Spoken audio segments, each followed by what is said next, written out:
Are you watching closely? Because what I'm about to show you will change how you see survival forever. It will make you question everything you think you know about human capability. Right now, as you listen to this, a 7-year-old girl named Iteni is walking through the Congo rainforest. She's barefoot. No GPS, no smartphone, no emergency beacon, yet she knows exactly where she is. She can tell you which vines hold drinking water just by looking at them. She can identify over 200 edible plants by touch alone. She knows which animal calls mean danger and which mean opportunity. Here's what's disturbing. If you were dropped in that same forest right now, you'd probably be dead within 72 hours. But here's what's even more disturbing. Your ancestors wouldn't be.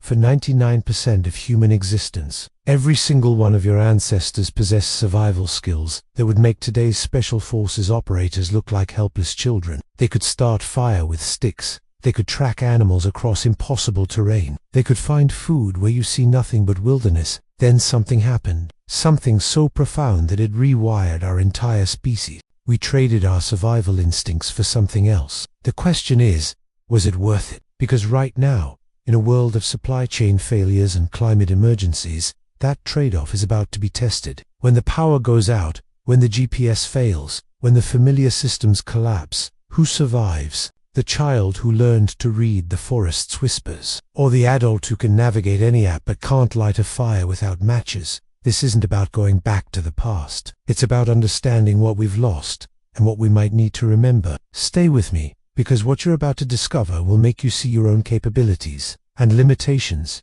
in a completely new light. The story begins with a number that will shock you. 2 million years. That's how long humans have been hunting. Let that sink in for a moment. Now, here's the part that will blow your mind. Agriculture, everything we call civilization, has existed for only 12,000 years. If human existence were a 24-hour day, agriculture would have appeared in the last 8 minutes. Industrial civilization, the last 30 seconds. The internet, the last 2 seconds. For 23 hours and 52 minutes of human existence, we were something else entirely. We were survival machines. We were adaptation specialists. We were the ultimate generalists who could thrive anywhere on Earth. But here's what most people don't realize, and this is where it gets fascinating. Those weren't primitive people stumbling through a harsh world. They were master survivors who developed the most sophisticated survival system ever created. The human brain. Archaeological evidence reveals something extraordinary. Our hunter-gatherer ancestors created stone tools so precise that modern experts struggle to replicate them. They developed hunting strategies that required advanced planning, complex communication, and perfect timing. They created art that still moves us to tears. They developed oral traditions that preserved knowledge across hundreds of generations without losing a single crucial detail. But here's the part that will keep you up at night. They did all of this while working only 15 hours per week. Anthropologist Marshall Solons called them the original affluent society, not because they had much, but because they needed little the rest of their time. Social interaction, storytelling, art, rest. They lived in what we now desperately call work-life balance. So what happened? How did the ultimate survival specialists become the species that panics when the Wi-Fi goes down? The answer is both simple and terrifying. We made a trade. We gave up our survival mastery for something else. But before I reveal what that something else was, let me show you what we actually lost. Because the cost of our transformation is written in the struggles of modern life, and it's about to become much more expensive. Watch a hunter-gatherer child learn to survive. What you'll see will make you question everything about modern education. There are no classrooms, no textbooks, no tests. Yet, by age 7, these children possess survival skills that would take a modern adult years to master, if they ever could. Here's how they do it, and why it matters more than you think. First, they learn through play. But this isn't just any play, it's survival disguised as fun. Children mimic hunting with toy bags. They practice tracking by following each other's footprints. They learn plant identification by playing gathering games. Their brains are being programmed for survival without them even knowing it. Second, they learn through observation, not passive watching, active, intense observation. A hunter-gatherer child watches an adult's hands while they nap flint. They observe which direction the adult looks when tracking. They notice which plants the adult avoids and which they collect. This creates what researchers call apprenticeship learning. No formal instruction needed, just constant, careful watching.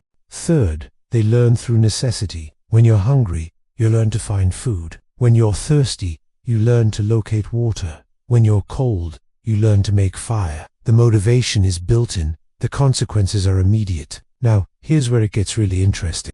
Recent studies have shown that hunter-gatherer children develop cognitive abilities that modern children often never acquire. They can navigate complex terrain without landmarks. They can remember the locations of hundreds of resources across vast territories. Their spatial memory is literally superhuman by modern standards.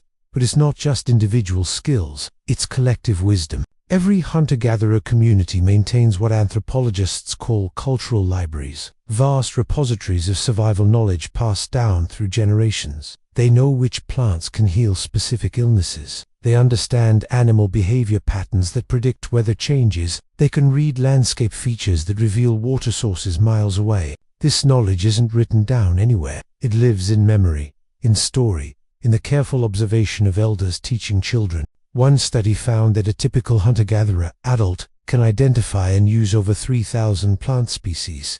A modern adult, maybe 30. They can track an animal for days across terrain that would confuse our best trackers. They can find water in places where we see only desert. But here's the most remarkable part. They can do all of this while maintaining complex social relationships, raising families, and creating art that rivals anything in our museums.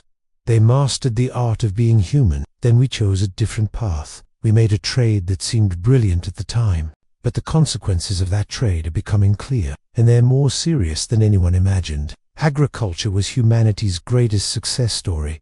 It was also our greatest betrayal. When our ancestors first planted seeds instead of following herds, they thought they were choosing security. They thought they were choosing abundance. They had no idea what they were giving up. The changes came slowly at first. Early farming communities still retained their hunter-gatherer knowledge. They hunted to supplement their crops. They foraged for wild foods. They maintained the intricate understanding of natural cycles. But something insidious was happening, something that would reshape our species forever. Specialization. In a hunter-gatherer society, everyone needs to know everything. Every adult must be able to find food, make tools, navigate terrain, read weather patterns, and heal injuries. You can't afford to be ignorant about survival. Your life depends on maintaining the full spectrum of human capability. But in agricultural societies, you can specialize. The farmer doesn't need to know how to hunt. The blacksmith doesn't need to know which plants are edible. The priest doesn't need to know how to track animals. Each generation, the circle of necessary knowledge grew smaller. Cities made it worse. In urban environments, you don't need to know anything about the natural world. Food comes from markets. Water comes from pipes. Shelter is provided by others. The skills that kept our species alive for 2 million years became irrelevant. Here's what's terrifying. We didn't just lose knowledge, we lost capacity. Modern humans have smaller brains than our hunter-gatherer ancestors. We've literally evolved to be less capable of survival. Our attention spans have shortened. Our spatial memory has diminished. Our ability to read natural signs has almost disappeared. We've become, in evolutionary terms, a domesticated species. But here's where the story gets really dark. We told ourselves we were trading survival skills for something better. Progress, civilization, technology. And in many ways, we were right. Modern medicine can cure diseases that killed our ancestors. Modern agriculture can feed billions. Modern technology can solve problems our ancestors couldn't even imagine. But we made one crucial miscalculation. We assumed our systems would always work. We assumed our technology would always be available. We assumed our supply chains would never fail. We forgot that all human systems are fragile. All technology can break. All civilizations can collapse. And when they do, the old skills matter again. The COVID-19 pandemic gave us a preview. Supply chains failed. Systems broke down. People who had never thought about basic preparedness suddenly found themselves struggling to find food and essential supplies.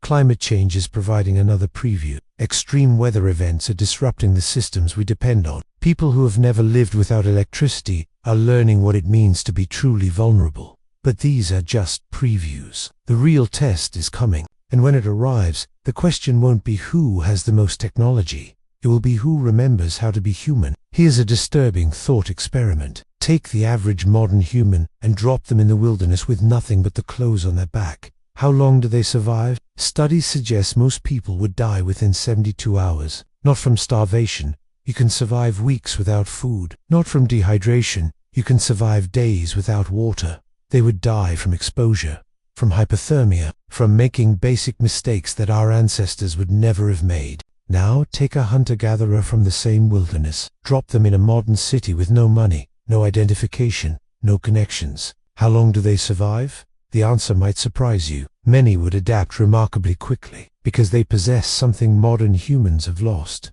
the ability to observe, adapt, and survive in unfamiliar environments. This is the modern survival paradox. We've created systems that make us incredibly capable within those systems, but we've lost the fundamental adaptability that made us human. Modern humans can navigate complex financial markets, but they can't navigate a forest without GPS. They can troubleshoot computer problems, but they can't troubleshoot how to stay warm without central heating. They can find any information on the internet, but they can't find water in the wild. We've become incredibly specialized and incredibly fragile. But here's what's fascinating. Some modern humans are rediscovering these lost capacities, and they're finding something remarkable. Survivalists, bushcrafters, and primitive skills enthusiasts are learning traditional techniques. They're discovering that the old ways aren't just functional, they're deeply satisfying. There's something profound about starting a fire with friction, about finding food in the wilderness, about creating tools with your hands. These activities activate parts of our brains that modern life leaves dormant. They connect us to capacities we didn't know we still possessed. Psychological studies show that people who practice traditional skills report higher levels of life satisfaction, lower anxiety, and stronger sense of self-efficacy. It's as if we're remembering something essential about ourselves. But here's the crucial question. Is this just nostalgic role-playing, or is it preparation for something necessary? The answer depends on how fragile you think our modern systems really are. Climate scientists warn that extreme weather events will become more frequent and more severe. Economists warn that supply chains are more vulnerable than we realize. Sociologists warn that social cohesion is breaking down. The experts disagree about many things, but they agree on one thing: the systems we depend on are more fragile than we like to admit. So the question isn't whether we'll face survival challenges. The question is whether we'll be ready when we do. And that brings us to the most important question of all. The answer isn't what you expect. It's not about who has the most gear. It's not about who has the most knowledge. It's not even about who has the most experience. It's about who has the right mindset. Modern survival experts have identified what they call the survival mindset. It's a combination of psychological traits that determine who lives and who dies in crisis situations. Adaptability, the ability to accept that your old reality is gone and adapt to new circumstances. Resourcefulness, the ability to see solutions where others see problems. Persistence, the ability to keep going when everything seems hopeless. Community, the ability to work with others even under extreme stress. These aren't physical skills, they're mental skills. And here's what's remarkable. Hunter-gatherer cultures specifically develop these traits, but so do some modern cultures. The people who survive disasters aren't necessarily the ones with the most survival training. They're the ones who can stay calm, think clearly, and adapt quickly. They're the ones who can improvise solutions with limited resources. They're the ones who can maintain hope and help others maintain hope. These are fundamentally human traits. They're not lost, they're just underdeveloped in modern life. The good news is that they can be the human capacity for survival isn't gone, it's just sleeping. But here's the crucial insight. The future belongs to neither pure hunter-gatherers nor pure modern humans. It belongs to people who can bridge both worlds. People who understand traditional skills but can also leverage modern technology. People who can think like our ancestors but use contemporary tools. People who have rediscovered the survival mindset but can apply it to modern challenges. The future belongs to the adaptable, to the people who remember what it means to be human while embracing what it means to be modern. So the question isn't whether hunter-gatherers or modern humans are better at survival. The question is, are you ready to become both? Because the world is changing. The old certainties are disappearing. The systems we depend on are becoming more fragile every day. But within that challenge lies an opportunity to rediscover capacities we thought we had lost, an opportunity to become fully human again. The choice is yours, but choose carefully, because the future is watching.